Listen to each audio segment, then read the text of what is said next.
네, 소개 감사합니다. 저는 뭐 아카데믹하게 하겠습니다. 그 아까 김원영 선생님 발표에서 뭐 수열 관련 얘기를 많이 해주셔서 그런 내용들이 좀 포함되어 있고요. 그래서 뭐 제가 저희 병원 무수열 센터장도 맡고 있어서 수열 관련 내용도 앞에 조금 말씀을 드리겠습니다. 그래서 제 강의 중에 이제 이 제너로가 쓴 포테크머 논문이 있는데 논문을 뭐 이렇게 제가 하는 것보다 이 친구가 강의한 내용이 조금 더 자세히 설명되어 있어서 이 친구가 강의했던 슬라이드를 제가 좀 써도 되겠냐고 허락을 받아서 슬라이드를 조금 인용해서 발표를 그 부분을 하도록 하겠습니다. 그 뭐 수열이 사실 이제 아시아 이따가 잠깐 보여드리겠지만 아시아는 그러니까 뭐 북유럽, 북아메리카나 오세아니아보다는 일단 훨씬 수혈을 많이 하고 있고요. 기본적으로 한국도 마찬가지고 저희가 이제 수혈에 대한 거부감이 상대적으로 뭐 특히 연세 많으신 분들은 일단 피를 맞으면 좀 좋지 않냐 이런 말씀 예전엔 많이 했었죠. 요즘 좀 달라졌지만. 그래서 뭐 기본적으로 아까 이제 김원영 선생님이 최근 트렌드를 많이 얘기하셨지만 많은 논문에서 RBC 트랜스퓨전 하는 것 자체가 모탈리티를 올리고 ICU 스테이를 올리고 트랄리나 타코를 만들고 인펙션을 올리고 뭐 또 코스트를 올리고 이런 이제 얘기들이 사실은 이제 들어는 보셨을 것 같고요. 이제 최근에 이제 도입된 이제 환자 혈액 관리 PBM이라고 하는 것들이 결국은 이런 것들 수혈률, 사망률, 입원 기간, 재원율을 낮춘다고 이제 보고들은 이미 오래전부터 2000년 이후에 WHO에서도 이미 그런 언급한 바 있습니다. 이제 저희 이제 카디악 서전이 여기 많으시니까 카디악 서저리에서 이미 2000년대 중반에 이 6개월 아웃컴이죠. 트릭스 이 스터디라고 하는 데서 이 리스트릭티브 트랜스퓨전, 그러니까 7.5를 이제 트리거로 트랜스퓨전 한 그룹과 우리가 리버럴이면 9.5를 타게 예전에 뭐 10이라고 했다면 했을 때 두 그룹 간에 이제 아웃컴의 차이가 있냐고 봤을 때 우리가 피를 그러니까 굉장히 아까 뭐 7이 이제 기본 전 세계적인 수혈의 트레시홀드지만 7.5에까지 피를 안 주고 있어도 환자의 아웃컴에는 변화가 없다. 그래서 7.5까지는 주지 않아도 된다. 물론 환자의 바이탈이 헤모다이내믹하게 안정되어 있는 환자의 경우에 7.5까지라는 게 이제 뭐 증명을 해줬죠. RCT에서. 그래서 뭐 아마 대부분의 병원의 선생님들도 그렇게 하고 있을 거라고 알고 있습니다. 그래서 뭐 물론 당연히 액티브 블리딩이 있고 환자 바이탈이 흔들리고 뭐 블리딩 의심이면 당연히 줘야 됩니다만 환자가 뭐 혈압이 유지가 되고 세츄에이션도 괜찮고 근데 환자가 헤모글로빈이 뭐 8.5, 9인데 굳이 트랜스퓨전을 하지 말라는 얘기죠. 예.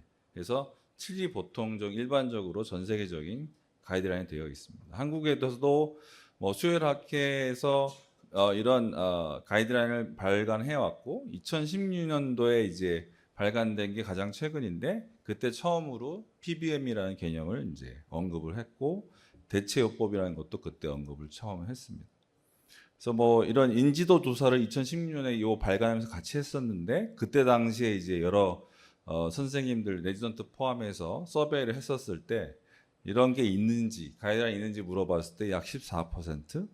그다음에 이거를 그럼 트랜스퓨전을 어떻게 판단하냐 물어봤을 때 임상적 판단이 70%죠. 가이드라인에 따라서 한다는 보고가 이거밖에 안 됐었습니다. 그러면 에크모에 대해서 그런 아까 수많은 가이드라인이 엘소에서 있었지만 이 에크모의 수혈 가이드라인은 아직 없습니다. 그만큼 이제 판단하기가 쉽진 않았을 수도 있고 어떻게 보면 아직은 뭐 굉장히 사실 가장 크리티컬한 환자들이 에크모 환자여서 아직은 없고 물론 좀 이따 보여드릴 이제 데이터들이 조금씩 나오고 있긴 합니다.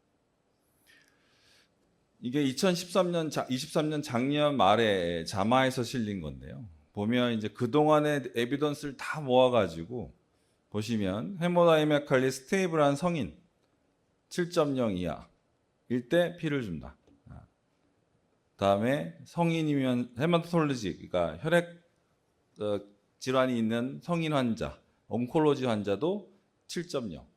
다음에 소아, 크리티컬 그러니까 중환자인 소화, 그다음에 이런 중환자가 될 가능성인 소화도 헤모다이나믹하게 안정이 되어 있으면 이렇게 하이폭시아가 심하지 않는다면 사이노시스가 있지 않는다면 역시 소화도 치료라는 거고 다시 그 다음에 또 스테이블한 소화 콘제니탈 하트가 디지가 있음에도 불구하고 스테이블하면 7이라는 거죠.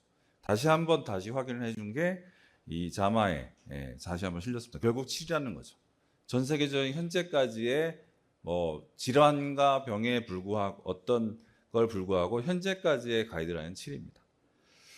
하지만 엘소의 이제 6판도 비슷한데 헤마토크리트는 40% 이상을 권고를 하긴 합니다. 이제 여기에 베이스는 아까 이제 김원영 선생님이 보여주셨지만 결국은 산소 회리 곡소, 특히 VV 에크모에서 우리가 세츄레이션 VV 에크모를 돌리는데도 O2가 유지가 안 되면 결국은 딜리버리를 올려줘야 되거든요.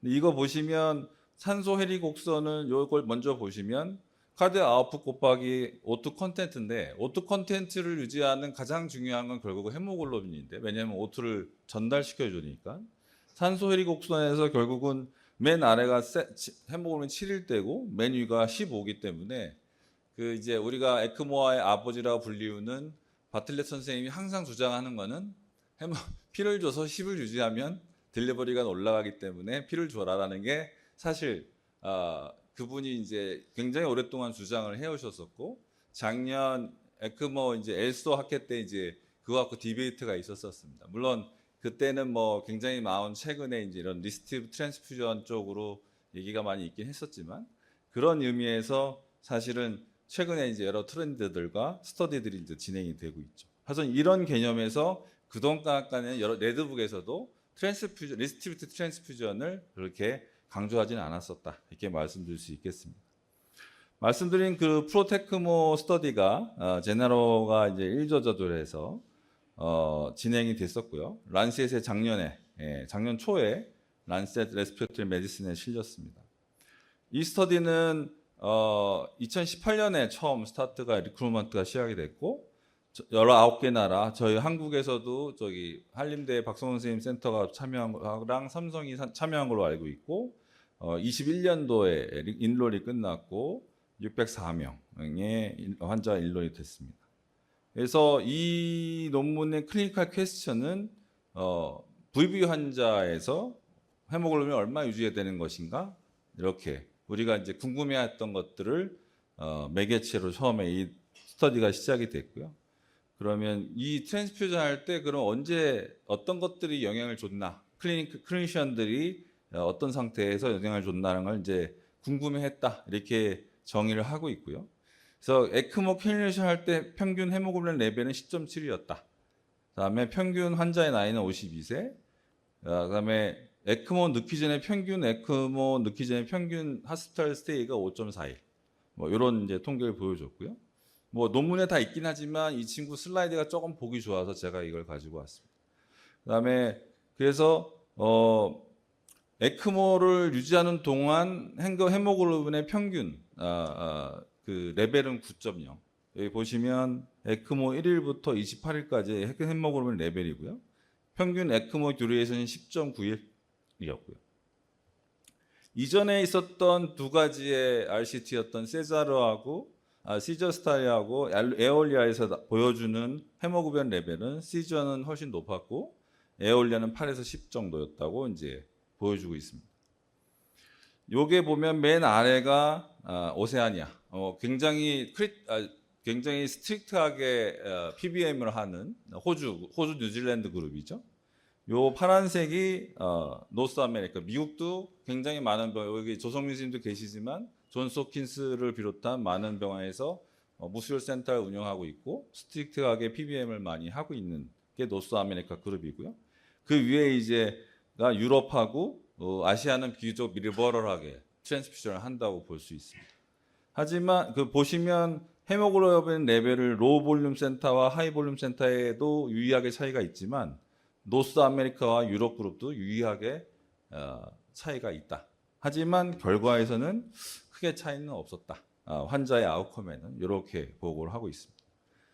그리고 평균 트랜스퓨전 하는 양을 보니까 하루에 425cc, 그러니까 RBC 하나 조금 더 1일당 이 정도는 트랜스퓨전을 하더라. VV 에컴 환자에서 이렇게 데이터가 조사가 됐습니다. 그래서 일반적으로 저희도 생각해 보면 처음에 초반엔 많이 들어가고 나중에 별로 안 들어가긴 하지만 유지하는 동안 그 정도 되더라. 그래서 그러면 왜 피를 줬을까를 또 조사해 봤더니 보통은 이제 헤모글로빈이 낮을 때 그때가 보통 7.7일 때 줬더라. 그다음에 뭐 혈압이 흔들릴 때 줬다. 그때 혈압이 흔들릴 때가 근데 보통 9.4였더라. 그다음에 플로우가 떨어져서 줬다. 9.1이었다. 이렇게 이제 자세하게 조사를 했습니다. 근데 보면 여기도 써 있지만 같은 센터고 환자가 같은 환자였음에도 불구하고 어쩔 때는 환자가 7에서 8일 때는 안 줬을 때도 있고 환자가 7이나 8일 때도 줄 때도 있었다. 그러니까 사실은 굉장히 헤테로제니스한 거죠. 환자 프로스펙티브하게 데이터를 모았음에도 불구하고 어떤 상황에 따라서 줄 때도 있고 안 줄 때도 있었다는 거죠. 그래서 그런 데이터들을 모았고요. 보시면 아시안 그룹과 노스 아메리카 그룹이 있는데 여기서 보면 피를 결국 영향을 준 팩터는 뭐 당연하겠지만 맨 아래에서 세 번째는 블리딩하고 서킷 체인지 때는 피를 줬다. 뭐 당연하겠죠. 그 외에는 뭐 조금씩 크게 영향을 준 팩터는 많지 않았다. 이런 결론이었고 이걸 보시면 여기 헤모글로빈이 결국 많이 준 사람일수록 김원영 선생님도 아까 얘기하셨지만 네거티브입니다. 그러니까 피를 많이 준 사람일수록 결과는 사망률에 영향을 줬다. 0.87이니까요. 많이 줄수록. 그리고 7 이하인 경우에 줬을 경우에만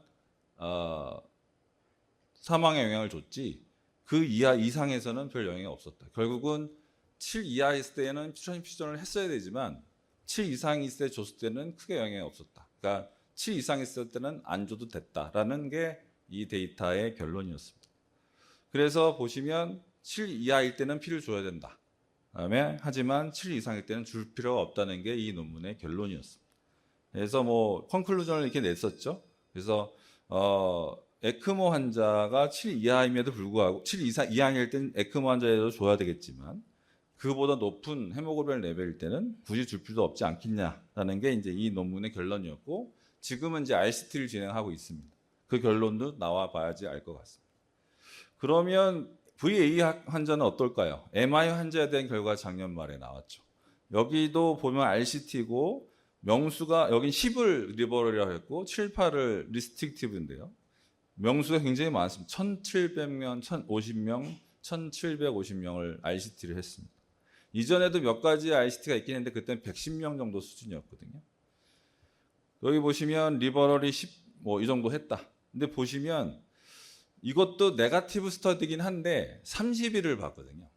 여기 보면 리스트릭티브가 사망이 16.9, 그다음에 리버럴이 14.7, 조금 리버럴이 좋아 보이지만 여기도 데스 오브 애니 코즈가 9.9, 6.4긴 한데 이것만 보면 통계학적으로는 차이가 없긴 한데 이게 더 길어지면 어떨 것이냐. 이 다음 걸 멀티 베리언트를 보시면 오른쪽이 리버럴이 좋은 쪽이거든요.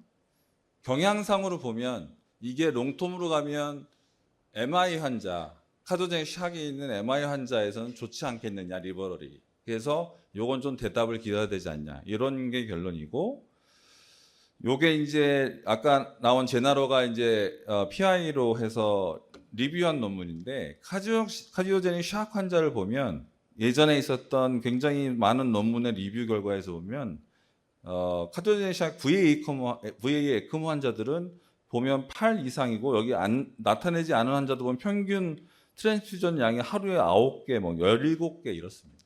그러니까 사실은 VV 환자는 스트레스가 지킬 수 있겠지만 VA는 좀 다르지 않겠냐. 이런 결론을 조금 내릴 수 있지 않을까 생각을 하고 있고요. 그래서 지금 김희준 교수, 안암병원 김희준 교수가 이제 펀드를 받아서 저희 병원, 삼성, 전남대, 세브란스, 양산부산대, 한림대병원이 참여해가지고 이런 과제를 받아서 지금 데이터를 모으고 있습니다. 그래서 뭐 아시다시피 이런 블리딩 에크모 합병증이 있지만 저희가 이제 이런 데이터가 전혀 없습니다. 수혈 통계를 얼마 하고 있는지 이런 합병증에 대한 연구도 한국에 대한 데이터가 없어서 지금 4년 동안, 3년 동안 각 병원에서 600명을 모아가지고 데이터를 분석하고 있고요. 현재 이런 웹 데이터 레지스트로 데이터를 모으고 있고 각 병원 데이터가 한 이 정도 모여 있습니다. 그래서 아마 다 모여서 이 연구가 끝나가 되면 저희가 결과를 보여줄 수 있지 않을까 싶습니다. 잠깐 마무리를 하면 현재 전체적인 이 트랜스퓨저에 대한 경향은 리버럴보다는 리스트릭티브로 가는 건 맞다. 특히 이제 혈액학적으로 안정된 VV 환자는 가이드라인 7을 지켜도 되지 않을까. 하지만 VA 에크모, 특히 카디오적인 샥을 동반한 AMI 환자는 조금 더 높은 수준을 유지해야 되는 게 아닌가라는 게 조금 더 연구가 필요하고 무엇보다 환자의 상태, 환자의 뭐 플루이드 밸런스나 환자 세츄레이션, 오토 딜리버드를 고려해서 의료진의 판단이 필요하고 가이드라인이 더 필요할 것 같다. 제가 아까 뭐 뉴럴로지 모니터링 컴플리케 가이드라인에 들어가 있긴 하지만 그건 제가 서전의 아시아 챕터의 배분으로 들어간 거고 여기 계신 조하진 선생님하고 제가 지금 가이드라인 커뮤니티에 요번에 들어갔는데 아마 이런 트랜스퓨전 쪽 가이드라인을 좀 저희가 제안을 해서 좀 더 저희한테 도움이 될 수 있는 가이드라인을 만들어 볼 수 있도록 하겠습니다. 이상입니다.